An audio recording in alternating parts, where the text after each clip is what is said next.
Hi guys, welcome to my vlog. For today's video, bumili ako ng bangus. Pinabunlis ko siya. Wala na siyang tinik. Ayan, mag-iihaw tayo ng bangus. Nilagyan lang ng kamatis, sibuyas, magic sarap, at kunting asin, panimpla. Ayan, para may lasa siya. Ayan. Kakasawa kasi yung karne. Kaya mag-ihaw muna tayo ng bangus. Ang daming kamatis, sibuyas guys yan. Para masarap kainin. Yan, ipabalot natin ng foil. Para hindi siya masyadong matutong sa uling.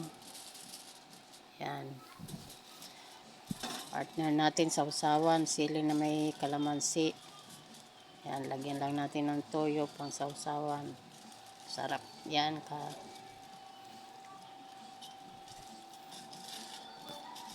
Yan.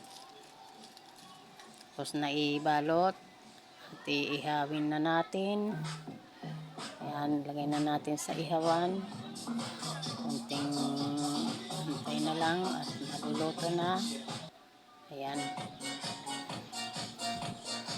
Mukhang luto na yung inihaw natin. Guys, ayan, sarap ang inihaw ng bangus.